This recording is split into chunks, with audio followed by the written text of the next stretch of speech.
Hello my dear friends and students, welcome to English Max. एक सप्ताह हो गया हम लोगों ने कोई वीडियो नहीं देखा।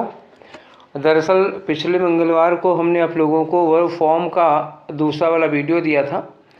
उसके बाद मुझे हो गया जुकाम, और जुकाम में आवाज़ इतनी गंदी आ रही थी कि मैंने सोचा इसमें कोई वीडियो डालना ठीक नहीं है।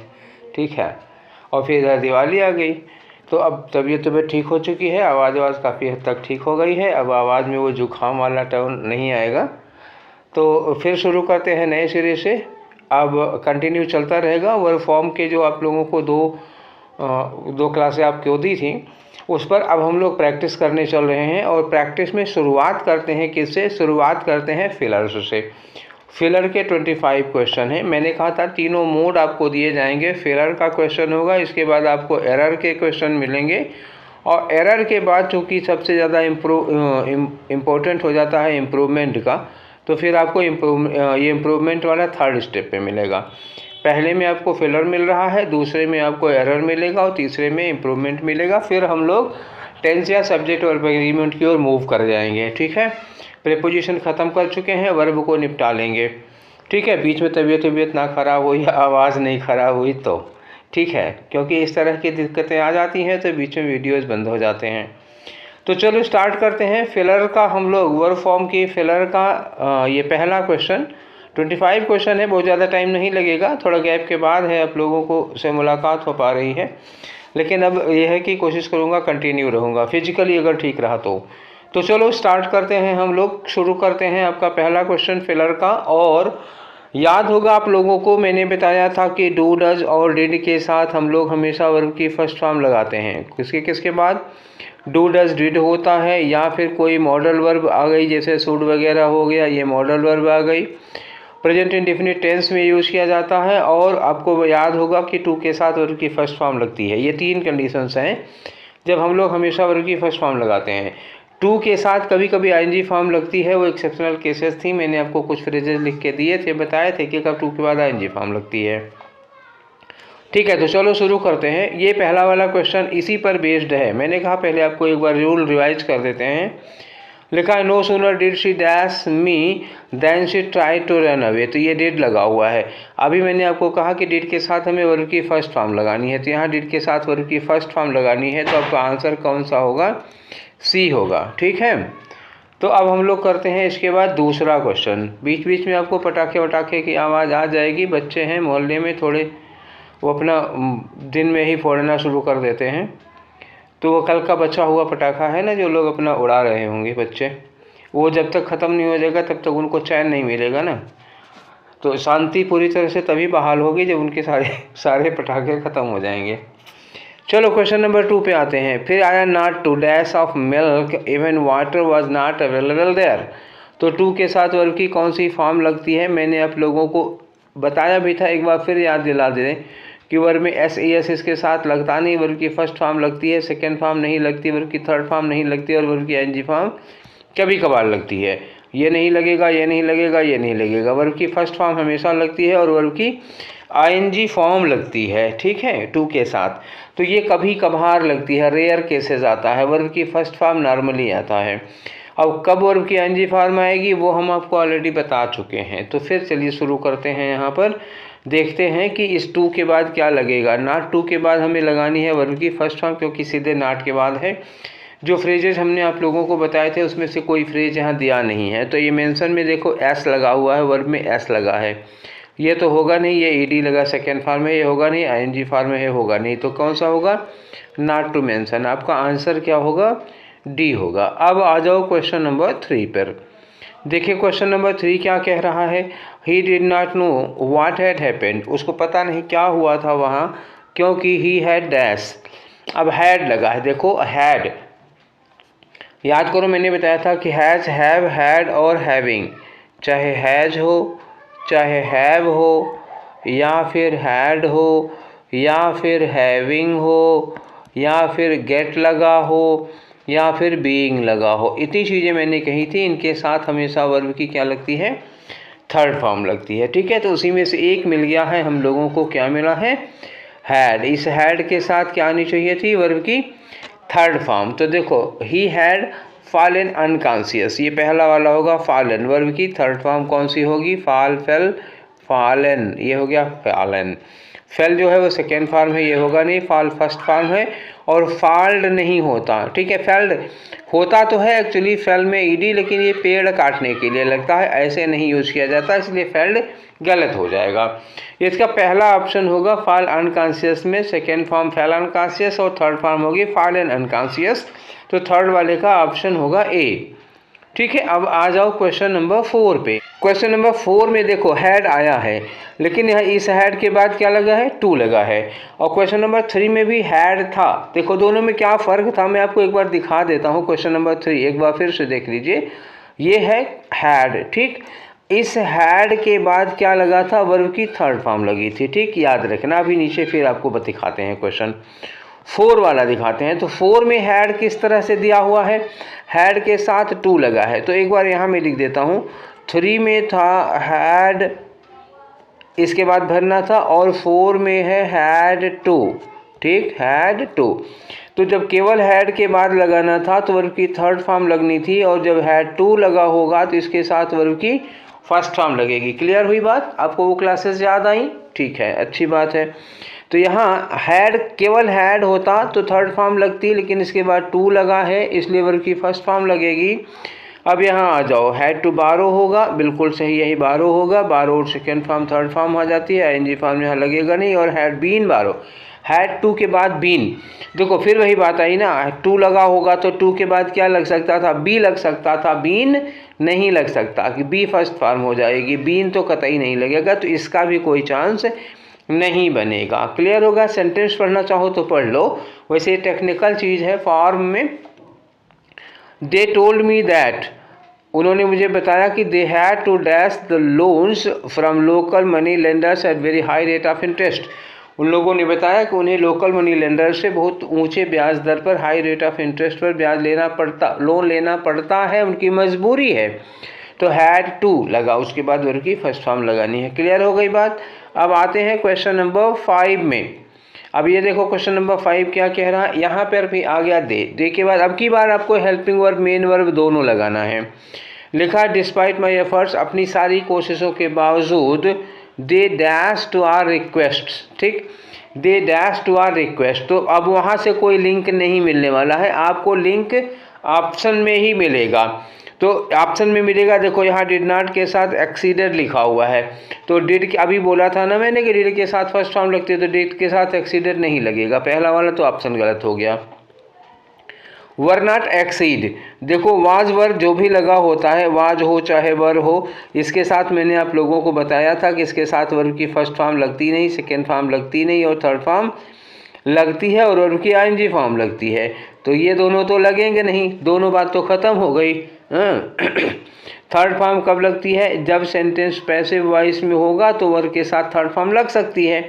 और वर्ब की आईएनजी फॉर्म कब लगती है? जब ये एक्टिव वॉइस होगा तो, ठीक, क्लियर हुआ?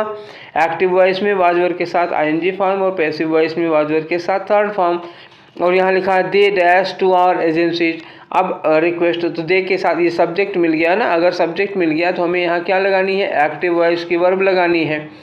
अब एक्टिव वॉइस की वर्ब, अब आ जाओ, जितना हम लोगों ने डिस्कस किया उसके आधार पर देखते हैं। डिड नॉट के साथ सेकेंड फॉर्म नहीं लगेगी, वर्ब के साथ एक्सीड वर्ब की फर्स्ट फॉर्म नहीं लगेगी, और हैड नॉट के साथ एक्सीडेड लगना चाहिए था, ये भी नहीं लगेगी। तो बचा क्या? डिड नॉट के साथ एक्सीड, ये वर्ब की फर्स्ट फॉर्म आती है, ठीक। डिड के साथ ये वर्ब की फर्स्ट फॉर्म एक्सीड लगेगी, तो आपका ऑप्शन कौन सा होगा? यहाँ पर डी होगा। क्लियर हो गई बात? चलो आगे बढ़ते हैं। अब आते हैं क्वेश्चन नंबर 6 में। 5 कर लिए, छठवां आ जाओ। My father is a teacher and he has dash a life of pride and dignity. मेरे फादर एक टीचर हैं, उन्होंने मान सम्मान का जीवन जिया है। हैज़ के बाद हमें क्या यूज करना है? हैज़ के बाद वर्ब की थर्ड फॉर्म, देखो हैड हो गया गलती से, ठीक है, ये आया हैज़। हैज़ के साथ हमें क्या लगानी है? वर्ब की थर्ड फॉर्म। तो थर्ड फॉर्म में लिव तो होगी नहीं, एक काट दिया, और लीड होगी नहीं, ये दोनों कट गए। अब बचा लेड और लीडेड। तो लेड और लीडेड में आपको याद है कि लीड लेड लेड जब होता है तो किसके लिए लगता है? गाइड करने के लिए, किसी का नेतृत्व करने के लिए। और जब लीडेड होता है तो इसका मतलब होता है जीवन यापन करने के लिए, तो ये लिव के सेंस में आता है। तो हमें कौन वाले की ज़रूरत है? लीडेड वाले की, क्योंकि हमारे पिताजी ने किसी मूवमेंट को गाइड नहीं किया था। यहाँ उन्होंने कहा था कि उन्होंने प्राइड और डिग्निटी का जीवन जिया, तो जीवन जीने के लिए यहाँ हमें कौन सी वर्ब चाहिए थी? लीडेड चाहिए थी, लेड नहीं चाहिए थी, लीडेड। कौन सा ऑप्शन होगा आपका? सी वाला होगा। ठीक है, दिया लेड भी है लेकिन वो नहीं होगा, अगर वो मार्गदर्शन गाइड वगैरह किए होते, लीड किए होते तब लगता वो। अब आ जाओ क्वेश्चन नंबर 7 में। देखो क्वेश्चन नंबर 7 क्या है कि when the teacher asked him to tell the truth, जब टीचर ने उनसे कहा कि तुम सच बताना ही डैश, तो वो झूठ बोल दिया। ठीक है, तो यहाँ जितने भी वर्ब्स लगे हैं वो झूठ बोलने के सेंस में यूज किया गया है। पहला रेफरेंस सच बोलने का है, लिखा है ना टेल द ट्रुथ, पहला रेफरेंस सच बोलने का है, तो दूसरा क्या है? झूठ बोलने का। तो यहाँ जो वर्ब हमें यूज करनी है वो झूठ बोलने वाली यूज करनी है। झूठ बोलने वाली वर्ब कौन सी है? लाई की सेकेंड फॉर्म क्या होती है? लाइड होती है। याद रखना, आप लोगों को याद होगा, मैंने कहा था लाई की सेकेंड फॉर्म झूठ बोलने के सेंस में कौन होती है? लाइड और लाइड होती है। तो यहाँ क्या लगाना चाहिए था? लाइड यूज करना चाहिए था। तो ये लेड नहीं होगा यहाँ पे। अच्छा, हैज़ लाइड नहीं हो सकता क्योंकि आस्क्ड पास्ट में है, पास्ट की घटना है, तो हैज़ हो नहीं सकता है। फिर आपके पास क्या बचा? ये बचा है, ये नहीं लगेगा। 3 इसमें झूठ बोलने वाले हैं लेकिन एक का टेंस गड़बड़ हो गया। ठीक, ये लेट झूठ बोलने के लिए लगता नहीं, ये लाइट झूठ बोलने के लिए लगता है, ये झूठ बोलने के लिए लगता है, ये लगता है। लेकिन आस्क्ड अगर वर्ब की सेकेंड फॉर्म पास्ट में है, मतलब हमारा पहला सेंटेंस मेन सेंटेंस पास्ट में है, तो ये भी पास्ट में होना चाहिए, और ये पास्ट में होगा तो ये हैज़ और ये लाई हो नहीं पाएगा। फिर आपके पास एक ऑप्शन बच रहा है, कौन सा? सी वाला, जिसमें वर्ब की सेकेंड फॉर्म लाइट लिखी हुई है, तो वही होगा। अब अगला क्वेश्चन आ जाओ क्वेश्चन नंबर 8 पे। ठीक है, ये रहा आपका क्वेश्चन नंबर 8। तो क्वेश्चन नंबर 8 क्या कह रहा है कि when she entered the room, जब वो कमरे में प्रवेश की तो she found that her child was dash on the ground. तो वो ये जितने भी लाई, ले, लेट, लेइंग ये सब लिखा हुआ है, ये किसके लिए लिखा हुआ है? लेटने के लिए लिखा हुआ है। जब वो कमरे में पहुंची तो उसने नोटिस किया कि उसका बच्चा ज़मीन पर लेटा हुआ था। तो ये लेटे होने के लिए हम लगाएंगे ना, तो लेटे होने के लिए क्या यूज किया जाता है? लेटे होने के लिए हम लगाते हैं लाई, ले और लेन, लाई, ले, लेन, ये यूज करना है। अच्छा, वाज के साथ चूँकि कंटिन्यूअस टेंस आ जाएगा तो वाज एक्टिव वॉइस में है ना, बच्चा पहले लिखा हुआ है, बच्चा है एक्टिव वॉइस में, लेटा हुआ था, तो लेटे होना एक कंटिन्यू पोजीशन है, कंटिन्यू पोजीशन होगी तो कंटिन्यूअस टेंस होगी। अच्छा, कंटिन्यूअस टेंस में जब आप लाई में लगाएंगे, ये चूँकि लेटने वाला है तो लेटने में ये LIE होगा, फिर उसमें ING आप यूज करोगे, तो IE में ING यूज करोगे तो LYING हो जाएगा। तो आपको ये वाली वर्ब चाहिए, ठीक है ना, लाइंग। ठीक, अब लाइंग ये झूठ बोलने के लिए, ये लेटने के लिए लगा है। ठीक है, तो ये ले क्या हो गई? ये सेकेंड फॉर्म हो गई, ये होगा नहीं। और ये लेड क्या हो गई? ये भी ले की सेकेंड और थर्ड फॉर्म हो गई। ये लाइंग है, यही आपका ठीक है। और लेइंग जो होता है ये लेटने के लिए लगा नहीं होता, ये एक्चुअली ले लगता तो है कोई चीज़ रख वख देने के लिए या बलिदान देने के लिए या सड़क वगैरह बिछाते हैं तो उसके लिए यूज़ किया जाता है, तो ये वाला लेइंग नहीं लगेगा। यहाँ हमको कौन सा वाला लाइन लगाना? ये लाइन लगाना था लेटे हुए के लिए।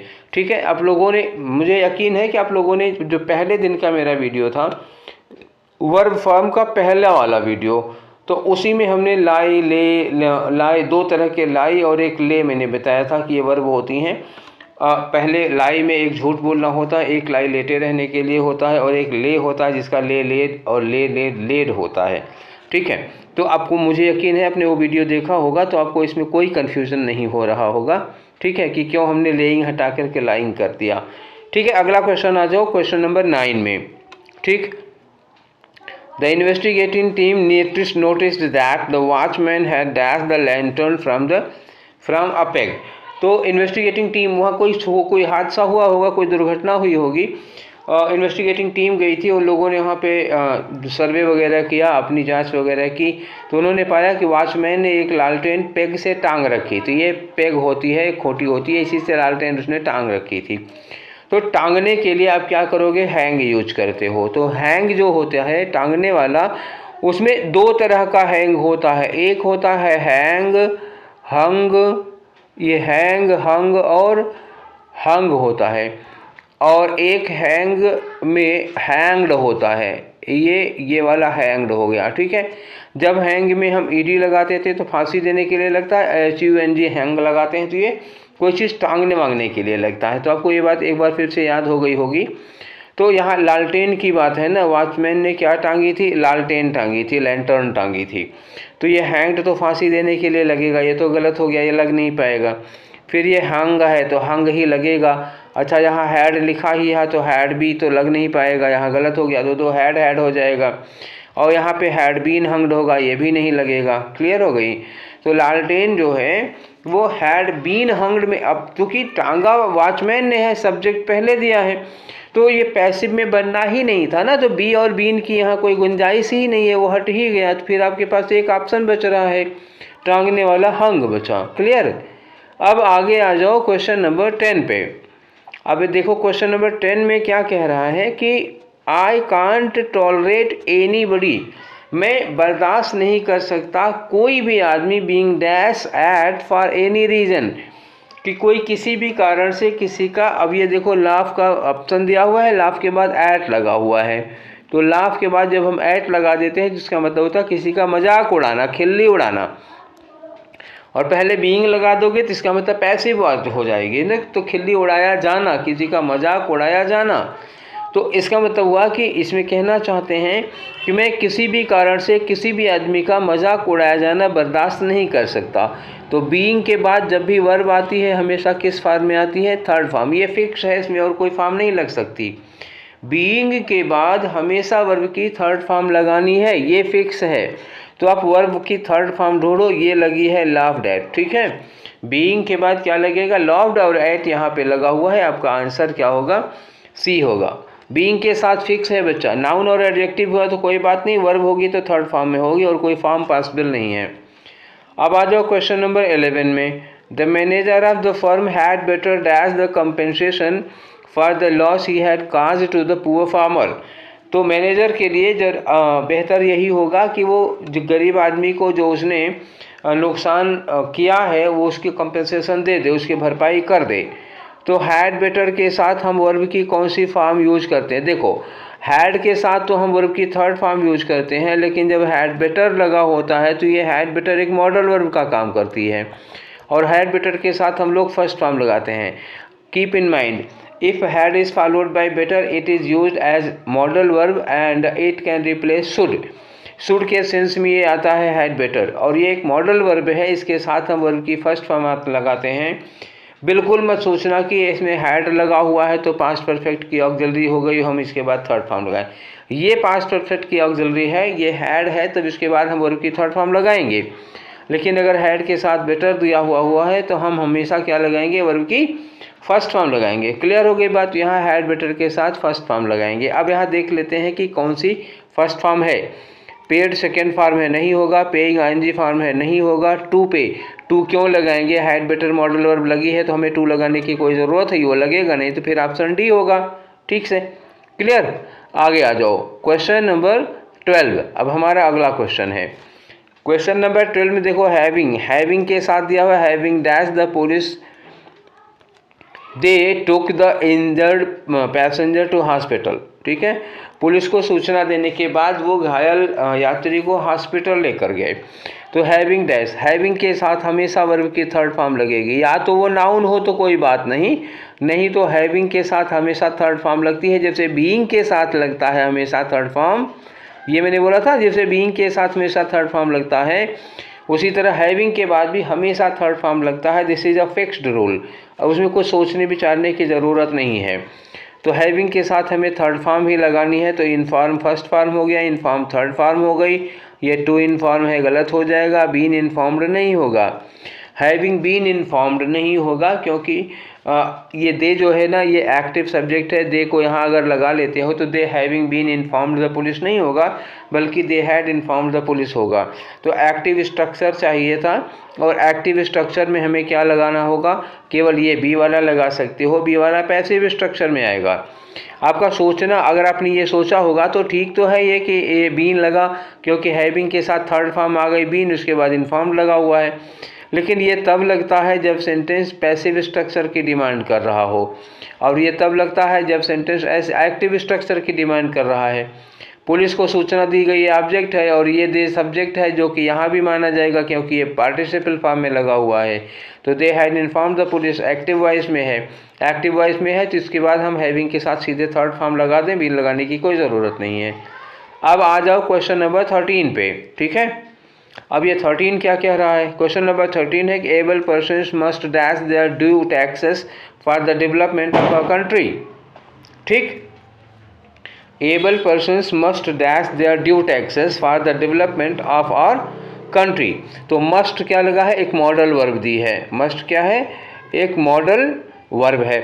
इस मॉडल वर्ब के बाद हम क्या लगाएंगे? हमेशा वर्ब की फर्स्ट फॉर्म लगाएंगे। तो क्या होगा? मस्ट पे, यही एक वर्ब की फर्स्ट फॉर्म दी है, पेड सेकंड फॉर्म है, बीन पे, फिर वही बात आई, मस्ट के बाद बीन कैसे लग सकता है? मस्ट एक मॉडल वर्ब है, अगर इसके बाद हम लगाते भी तो बी लगा सकते थे, बीन नहीं लगा सकते थे, क्योंकि बीन जो है वो थर्ड फॉर्म हो जाती है, गलत हो जाएगा। बी लगा सकते थे, वो भी कब लगाएंगे? जब स्ट्रक्चर पैसिव होगा, जबकि यहाँ स्ट्रक्चर एक्टिव है। एक्टिव है तो बी वाला, बी और बीन वाला कोई चांस नहीं बनेगा। क्लियर? चौथा ऑप्शन आपको देखने को मिल जा रहा है, यहाँ मस्ट बी पेड दिखा है, देखो। तो मस्ट बी पेड स्ट्रक्चर सही होता है, लग जाता है, मस्ट के बाद बी लगाएंगे और उनकी थर्ड फॉर्म लगाएंगे। लेकिन able persons dash their taxes, ये सब्जेक्ट है ना, एबल पर्सन्स यही सब्जेक्ट है, यही डूअर है, तो एक्टिव सब्जेक्ट दिया हुआ है ना। अगर सब्जेक्ट एक्टिव दिया होगा तो हम मस्ट के साथ उनकी फर्स्ट फॉर्म लगाएंगे, तब बी के साथ थर्ड फॉर्म नहीं लगाते हैं।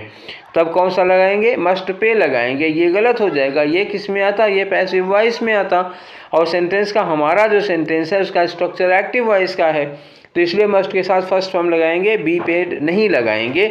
ये गलत हो जाएगा वॉइस की वजह से। क्लियर? बात समझ में आ गई ना? अब आगे आ जाओ क्वेश्चन नंबर 13 पे। अच्छा, एक्टिव पैसिव की भी ज़्यादा दिक्कत नहीं है, मैंने आपको स्ट्रक्चर समझाया था जब मैंने क्लासें ली थी, तो मैं इस बात को क्लियरली समझाया था। सही, ये दूसरी वाली क्लास में है कि कब हम एक्टिव समझेंगे, कब हम पैसिव समझेंगे, उसको स्ट्रक्चर में समझा चुका हूँ, इसीलिए आज उसको बहुत डीप में नहीं जा रहा हूँ, क्योंकि आप लोग पढ़ चुके हैं इस बात को। ठीक, आ जाओ क्वेश्चन नंबर 14 में। क्वेश्चन नंबर 14 क्या है कि योर सन शुड हैव। देखो, अभी थोड़ी देर पहले हम लोगों ने पढ़ा था मस्ट, तो मैंने कहा मस्ट के बाद वर्ब की फर्स्ट फॉर्म लगेगी, मॉडल वर्ब है। शुड के साथ क्या लगती? वर्ब की फर्स्ट फॉर्म लगती। लेकिन अगर शुड के साथ आप हैव लगा देते हो तब वर्ब की थर्ड फॉर्म लगेगी। ठीक है, बात समझ गए? इस शुड के साथ तो फर्स्ट फॉर्म लगती है, लेकिन शुड के साथ अगर आप हैव लगा दे रहे हैं तो थर्ड फॉर्म लगेगी। तो यहाँ डिमांड किसकी होगी? थर्ड फॉर्म की है। ठीक है, अब आगे पढ़ के देख लो सेंटेंस को। Your son should have dash an FIR regarding the theft in his shop. उसकी दुकान में जो चोरी हुई है उसके रिगार्डिंग उसको एक FIR करा देनी चाहिए थी। तो शुड हैव के साथ थर्ड फॉर्म की डिमांड है। यहाँ आ जाओ, लॉज क्या हो गई? फर्स्ट फॉर्म नहीं होगा। लॉज्ड क्या होगा? ये हो सकता है बीन लॉज्ड। अच्छा, बीन लॉज्ड तब होता ना जब FIR पहले लिखा होता, जैसे यहाँ लिखा होता योर सन, यहाँ लिखा होता FIR, तो यहाँ होता FIR should have been lodged. ठीक है, तब ये होता, अगर FIR को हम सब्जेक्ट बना देंगे तब। ठीक है, अब योर सन लिखा, इसी को FIR करानी थी, तो ये एक्टिव सब्जेक्ट हुआ ना। एक्टिव सब्जेक्ट होगा तो सेंटेंस एक्टिव वॉइस में होगा। ये योर सन एक्टिव सब्जेक्ट है। एक्टिव सब्जेक्ट में हम हैज़ के साथ थर्ड फॉर्म लगाएंगे, बीन नहीं लगाएंगे, तो ये बी और बीन की बात ही गलत हो गई, क्योंकि सेंटेंस का स्ट्रक्चर एक्टिव वॉइस का है। तो फिर इन दोनों का चांस बच रहा है। तो हैव के साथ क्या लगानी है? फर्स्ट फॉर्म नहीं लगेगी, सेकेंड फॉर्म लगेगी, तो आपका क्या होगा? लॉज्ड होगा। ध्यान रखिएगा सेंटेंस के स्ट्रक्चर पर, क्योंकि ऑप्शन अक्सर मिल जाता है एक्टिव पैसिव दोनों का। ठीक है, अब आ जाओ 15 नंबर पे। I asked her if she would like to dash some ice cream after dinner. मैंने उससे पूछा कि क्या खाने के बाद कुछ आइसक्रीम खाना पसंद करोगी। तो इफ़ यू लाइक टू के बाद क्या लगानी है? वर्ब की फर्स्ट फॉर्म। एक्टिव वॉइस में है क्योंकि सी सब्जेक्ट दिया हुआ है और आइसक्रीम बाद में लिखा हुआ है वर्ब के, तो एक्टिव सब्जेक्ट है, तो लाइक टू के साथ वर्ब की फर्स्ट फॉर्म आएगी, क्योंकि ING वाला पैटर्न नहीं है। तो अब यहाँ पे क्या होगा? टू के बाद अगर आपको हैव की वर्ब लगानी है तो क्या लगा सकते हो? टू के बाद है जिसका सिंगुलर फॉर्म होगा, लगेगा नहीं। हैव इसका प्लूरल फॉर्म हो जाता है, ये लगेगा। हैड लग नहीं सकता, ठीक, क्योंकि हैड सेकेंड थर्ड फॉर्म में आ जाएगा। हैविंग हो सकता था कुछ रेयर केसेज में जो मैंने आपको लिखाए हैं, यहाँ पे नहीं लग पाएगा। तो टू के साथ क्या लगेगी? हैव लगेगा। तो ये रहा आपका ऑप्शन हैव वाला। ठीक है, हैज़ और टेकिंग और टुक नहीं लग पाएगा। ठीक, ये तो लग नहीं पाएगा। टेकिंग आईएनजी फॉर्म हो गई, टुक सेकेंड फॉर्म हो गया, और जबकि टू के साथ वर्ब की फर्स्ट फॉर्म लगानी थी। ठीक है, क्वेश्चन नंबर 15। ओके, अब आते हैं क्वेश्चन नंबर 16 पर। तो ये क्वेश्चन नंबर 16 क्या कह रहा है जी?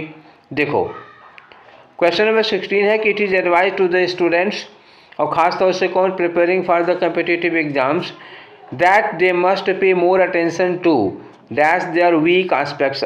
ठीक है, तो अपने वीक एस्पेक्ट्स पर इनको सबसे पहले ध्यान देना चाहिए। तो पे अटेंशन टू, ध्यान देना, यहाँ लिखा है पे अटेंशन टू। तो पे अटेंशन टू जब भी लगा होता तो आपको याद करो, मैंने बोला था कि कुछ कंडीशंस हैं, कुछ फ्रेजेज हैं जब हम लोग टू के साथ वर्ब की आईएनजी फॉर्म लगाते हैं। उसी में एक है pay attention to. Pay attention to दिया होता है तो हम इसके साथ वर्ब की आईएनजी फॉर्म लगाते हैं, फर्स्ट फॉर्म नहीं लगाते हैं। ठीक, जो ढेर सारी लिस्ट मैंने लिखाई थी उसी में से एक ये भी था, पे अटेंशन टू। ये मोर और लगने से कोई फर्क नहीं आता, पे अटेंशन टू दिया हुआ है। क्लियर? तो यहाँ हमें किसकी डिमांड है? यहाँ हमें डिमांड है वर्ब की आईएनजी फॉर्म की। तो वर्ब की आईएनजी फॉर्म कौन सा है? ये वाला है आपका, बी वाला। क्लियर हो गया?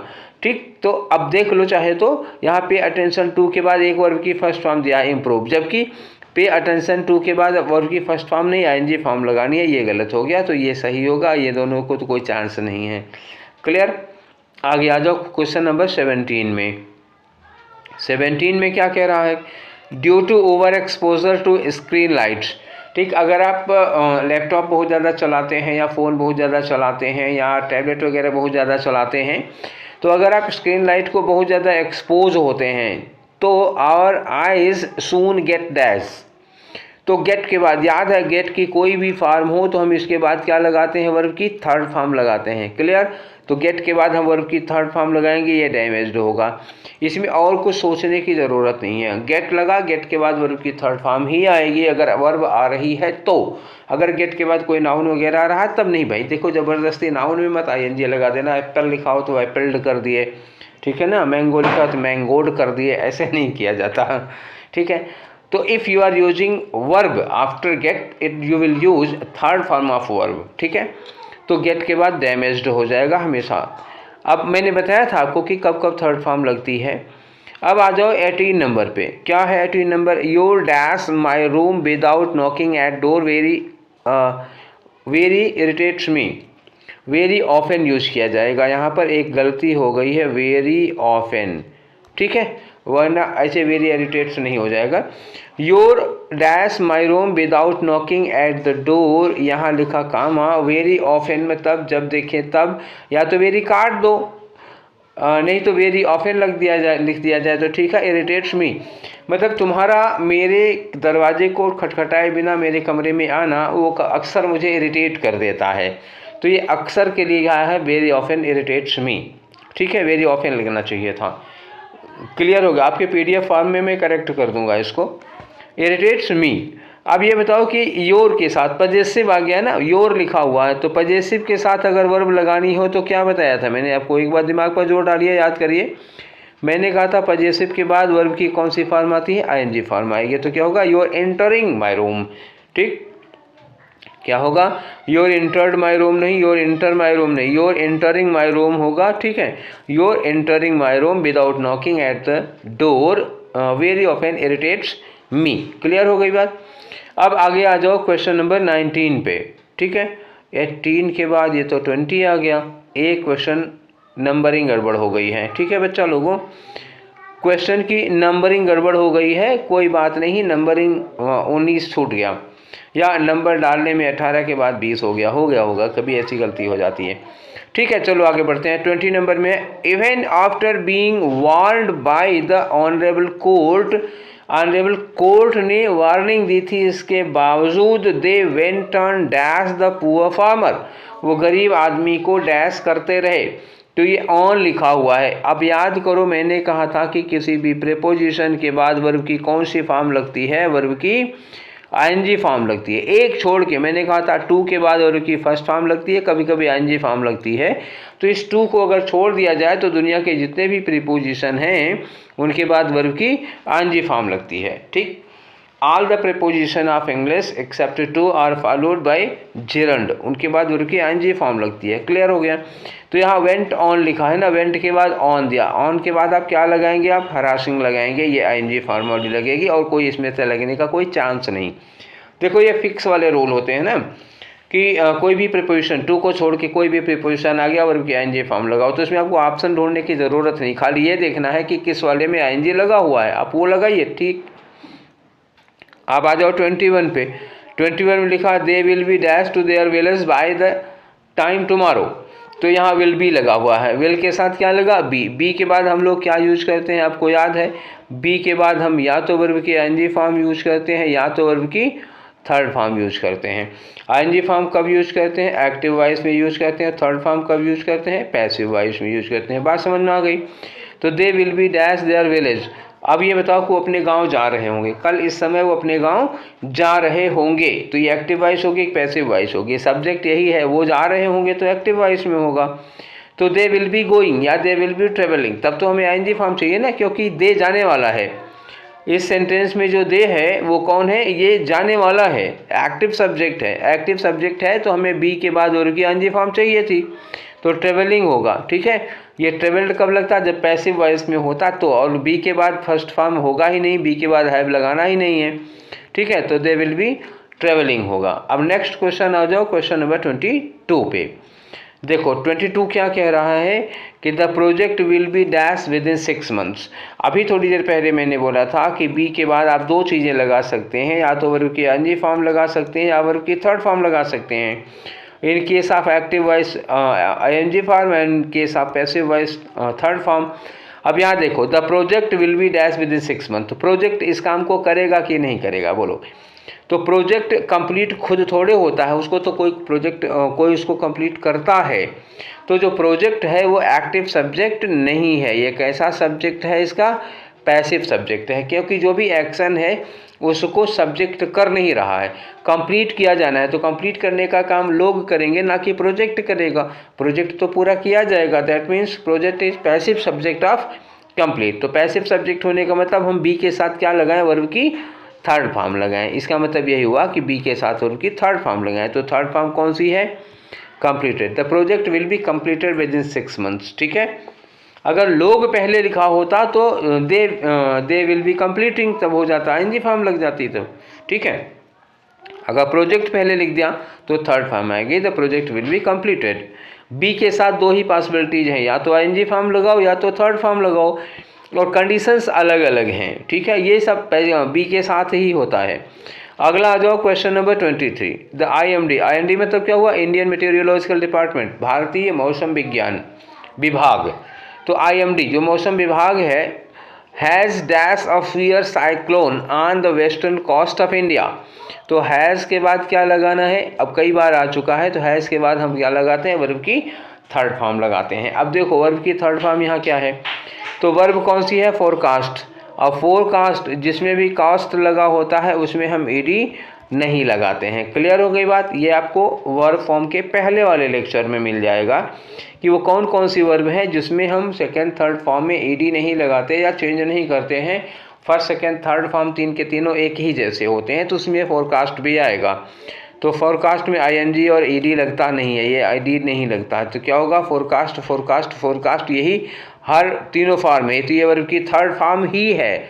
ठीक है, थर्ड फॉर्म की ज़रूरत थी और ये थर्ड फॉर्म ही है, फोरकास्ट। ईडी लगा हुआ देख करके लालच मत करना, क्योंकि लालच क्या होती है, बुरी बला, और हमें उम्मीद है कि आप लोग ये बुरी बलाएं पालेंगे नहीं। ठीक है, अब अगला क्वेश्चन आ जाओ, क्वेश्चन नंबर 24 पे।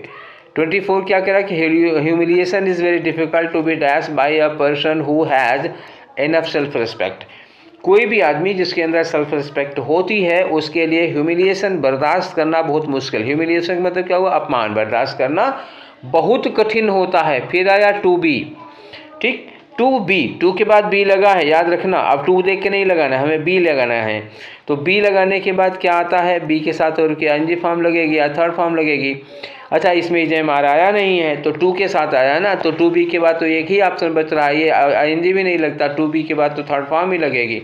ठीक है, तो टू बी के बाद हमें केवल थर्ड फॉर्म लगानी है। तो टू बी के बाद थर्ड फॉर्म कौन सी, ये भी थर्ड फॉर्म है, ये भी थर्ड फॉर्म है, ये होगा नहीं, और बियर्ड कुछ नहीं होता। बियर की थर्ड फॉर्म बियर बोर्न होती है, ठीक है। तो अब दो बोर्न होते हैं, एक बियर बोर्न होता है ये वाला, एक बियर बोर्न होता है ये वाला। तो जिसमें लास्ट में ई लगा होता है ये बर्दाश्त करने के लिए यूज किया जाता है ना, बर्दाश्त करना। तो हमें कौन सा वाला चाहिए, BORN ई वाला चाहिए, तो BORN वाला नहीं।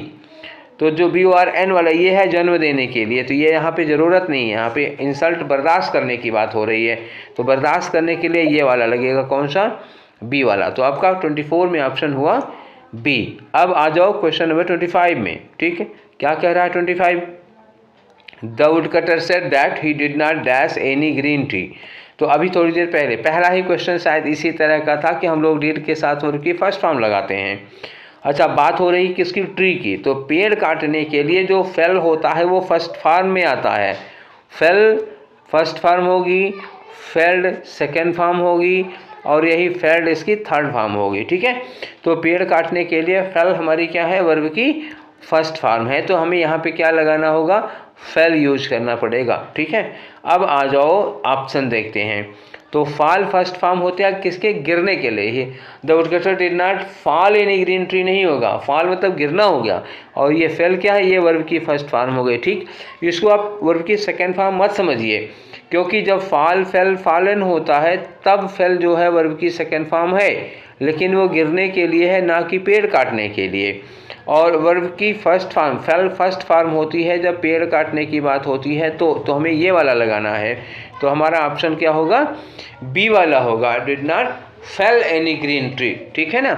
ये फॉलन थर्ड फॉर्म हो जाएगी और फेल्ड सेकेंड थर्ड फॉर्म हो जाएगी, जबकि डिड नॉट लगा है तो वर्ब की फर्स्ट फॉर्म चाहिए थी। और आपको फॉल से कन्फ्यूजन हो सकता है, यू मे बी कन्फ्यूज्ड, ठीक। फॉल देख करके आप कंफ्यूज हो सकते हैं, जबकि यहाँ फॉल नहीं, यहाँ फेल लगाना है, क्योंकि फेल पेड़ काटने की फर्स्ट फॉर्म होती है, ठीक है। Is that clear? तो ये 25 क्वेश्चन थे हम लोगों के वर्ब फॉर्म के, ठीक है। फिलर शुरू किया हूँ, और कल आप लोगों को इसी पर मिलेगा एरर, और एरर में बम्पर कितने क्वेश्चन हैं, 60 क्वेश्चंस हैं जी। 60 क्वेश्चन का आपको एरर का पोर्शन मिलेगा, क्लियर। तो हम लोग कल करेंगे एरर, और आज हम लोगों ने कर लिया इस पर फिलर के क्वेश्चन। ये सबके लिए इम्पोर्टेंट है। ये सेशन आप लोगों को कैसा लगा, थोड़ा देर से मिला मुझे पता है, तो I am sorry for this late, but I am not responsible, क्योंकि वो जुकाम हुआ था तो आवाज़ बहुत ख़राब आ रही थी, तुम लोग समझ ना पाते मैं क्या बोल रहा हूँ, इसलिए बनाया नहीं था, ठीक है। तो अब शुरू करते हैं, कंटिन्यू रहेगा। ये सेशन कैसा लगा, और वर्ब फॉर्म ख़त्म करने के बाद हम लोग वर्ब के अगले टॉपिक पर कंटिन्यू करेंगे। फिर मिलेंगे नेक्स्ट सेशन में। Till then take care, thank you.